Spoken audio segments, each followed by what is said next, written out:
അപ്പോൾ നാലാമത്തെ ഇഫ്താർ വ്ളോഗിലേക്ക് എല്ലാവർക്കും സ്വാഗതം. ഇന്ന് ഞാൻ വാപ്പയാണ് കേട്ടോ ഫുള്ള് കിച്ചൺ ഡ്യൂട്ടി എടുത്തിട്ടുള്ളത്. കഴിഞ്ഞ ദിവസം അങ്ങനെ തന്നെയായിരുന്നു. അപ്പോൾ വാപ്പാൻ്റെ വക ഇന്ന് മട്ടൻ കുറുമയാണ് കേട്ടോ. വാപ്പാക്ക് അധികം സമയമൊന്നും വേണ്ട കുക്ക് ചെയ്യാൻ, നല്ല എക്സ്പീരിയൻസ് ഉള്ളതുകൊണ്ട് പെട്ടെന്ന് തന്നെ സംഭവങ്ങളൊക്കെ കഴിഞ്ഞ് വാപ്പ നാട് വിടും കേട്ടോ. അപ്പോൾ അത് കഴിഞ്ഞ് ഞാനിത് അതിൻ്റെ ഇടയിൽ കൂടെ സ്നാക്സ് ഉണ്ടാക്കുന്നുണ്ട്. നല്ല ടേസ്റ്റി ആയിട്ടൊരു സ്നാക്കാണ്. അതിൻ്റെ റെസിപ്പി ഞാൻ ഷെയർ ചെയ്യുന്നുണ്ട്. പിന്നെ മോന് കരയാണ്ടിരിക്കാനായിട്ട് ഇത് ഞാൻ കിച്ചണിൽ കൊണ്ടുവന്ന് ഇരുത്തിയിട്ടുണ്ട് കേട്ടോ. എന്നാലേ നമ്മളെ പരിപാടികളൊക്കെ നടക്കുള്ളൂ, ഇല്ല കരഞ്ഞ് അലമ്പാക്കി കളയും. അപ്പോൾ ഇന്ന് അവനെ കൊണ്ട് വലിയ കുഴപ്പമൊന്നുമില്ല. അത് കഴിഞ്ഞിട്ട് ഞാൻ അപ്പത്തിനൊന്ന് മാവ് മിക്സ് ചെയ്തെടുക്കുന്നുണ്ട്. ഇത് ഇൻസ്റ്റൻ്റ് ആയിട്ടുള്ള പൗഡറാണ് കേട്ടോ. അത് വെച്ചാൽ പെട്ടെന്ന് കാര്യം നടക്കില്ല. അപ്പം ഞാൻ അതിൽ ഉപ്പും പഞ്ചസാരയൊക്കെ ഇട്ട് എല്ലാം ഒന്ന് സെറ്റാക്കി വെക്കുന്നുണ്ട്. അതിൻ്റെ ഇടയിൽ കൂടെ ഞാൻ അരക്കാൻ ഓടിയപ്പോൾ ഉപ്പ് എന്നെക്കാളും മുമ്പേ വന്നിട്ട് തേങ്ങാപ്പാലെടുക്കാൻ വേണ്ടിയിട്ട് അത് അരച്ചെടുക്കുന്നുണ്ട് കേട്ടോ. അപ്പോൾ അതേ വാപ്പാൻ്റെ കറി ഇവിടെ സെറ്റ്. വാപ്പ ഇനി പോയി ഫുള്ള് റെസ്റ്റ് കേട്ടോ. അപ്പോൾ അതിന് ശേഷം ഞാനിതേ മാവിനുള്ള സംഭവങ്ങളൊക്കെ അരച്ചെടുത്തിട്ടുണ്ട്. ഇനി ഇതൊരു മണിക്കൂർ അങ്ങ് പൊങ്ങാൻ വെച്ചാൽ മതി, സിമ്പിളാണ്. അതിൻ്റെ ഇടയിൽ കൂടെ ഞാനിത് മയണൈസും കൂടെ ഉണ്ടാക്കുന്നുണ്ട്. അപ്പോൾ ഇന്ന് മുതൽ ഞാൻ എണ്ണക്കടി കുറച്ചൊന്ന് കുറച്ചാലോ എന്ന് വിചാരിക്കും. കാരണം എത്ര സ്നാക്ക് ഉണ്ടാക്കിയാലും അതിങ്ങനെ ഇരുന്ന് തിന്നും. എനിക്ക് ഭയങ്കര ഇഷ്ടമാണ് എണ്ണക്കടി കഴിക്കാൻ. അപ്പോൾ അതുകൊണ്ട് ഇന്ന് അതിങ്ങനെ കുറക്കാൻ വിചാരിച്ചിട്ട് അതിന് മുന്നോടിയായിട്ട് ഇന്ന് അങ്ങനത്തെ ഒരു സ്നാക്കാണ് ഉണ്ടാക്കുന്നത്.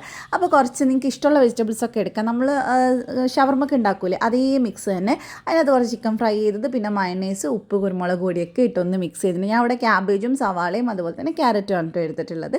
എല്ലാം കൂടെ നന്നായിട്ട് മിക്സ് ചെയ്യുക. കുറച്ച് മല്ലിയിലും കൂടി ഇട്ട് മിക്സ് ചെയ്യുക. സംഭവം റെഡി. പിന്നെ ഇതുപോലത്തെ ബണ്ണാണ് കേട്ടോ ഞാൻ എടുത്തിട്ടില്ല. നോർമൽ ബണ്ണായാലും ഒരു കുഴപ്പമില്ല. ബ്രെഡ് വെച്ചിട്ട് നമുക്ക് ചെയ്തെടുക്കാവുന്നതേ ഉള്ളൂ.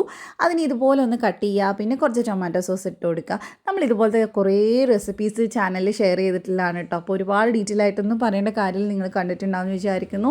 പണ്ട് മുതലേ കാണുന്നവർക്ക് അറിയായിരിക്കും. അപ്പോൾ നമ്മൾ ആ മിക്സ് അതിനകത്ത് വെച്ച് ചീസ് ഉണ്ടെങ്കിൽ അതിൻ്റെ ഇടയിൽ കൂടെ ചീസൊക്കെ വെക്കാം കേട്ടോ. അപ്പോൾ വാപ്പാൻ്റെ കുറുമ നമുക്ക് എടുത്ത് മാറ്റിയിട്ട് നമ്മുടെ പാൻ അവിടെ വെക്കാം. അപ്പോൾ അതേ പാനിലേക്ക് ഞാൻ കുറച്ച് ബട്ടർ ഇട്ടിട്ടുണ്ട്. ബട്ടർ ഒന്ന് ചൂടായതിന് ശേഷം ഞാൻ ഫ്ലെയിം ഓഫ് ചെയ്തിട്ടുണ്ട് കേട്ടോ. അതിന് ശേഷമാണ് ഇതിനകത്ത് വെക്കുന്നത്. പിന്നെ ആ ബട്ടറിൻ്റെ മേലെ കൂടെ ജസ്റ്റ് ഒന്ന് തേച്ച് കൊടുക്കുന്നുണ്ട്. ഓവൻ ഉണ്ടെങ്കിൽ ഓവനിൽ വെച്ചാൽ മതി. എൻ്റെ അടുത്ത് ഓവൻ ഇല്ലാത്തതുകൊണ്ട് ഞാൻ ഇതിൽ തന്നെ ചെയ്യുന്നതേ ഉള്ളൂ. പിന്നെ കുറച്ച് ചീസ് ഉള്ളതുകൊണ്ട് ആർഭാടത്തിന് അത് വെച്ചു തന്നുള്ളൂ. ഒരു നിർബന്ധമില്ല അത് വേണമെന്ന്. അപ്പോൾ ചീസ് ഞാൻ കുറച്ച് ചെറിയ ചെറിയ പീസാക്കി അതിൻ്റെ മേലെ വെച്ചിട്ടുണ്ട്. കുറച്ച് മല്ലിയിലും കുറച്ച് ചില്ലി ഫ്ലേക്സും ഇട്ടിട്ട് നമുക്കിത് അടച്ച് വെച്ചിട്ട് ചീസ് മെൽറ്റ് ആവുന്ന വരെ ഒന്ന് വേവിച്ചെടുക്കുക. അത്രയും പരിപാടിയിൽ അടിയിലൊരു പാൻ വെച്ചിട്ടുണ്ടാവണം, ഇല്ല അടി കരിഞ്ഞു പോകും കേട്ടോ. അപ്പോൾ ഇനി ഞാൻ പഴം വാങ്ങിച്ചത് കുറേ കറുത്തിരിപ്പുണ്ട്.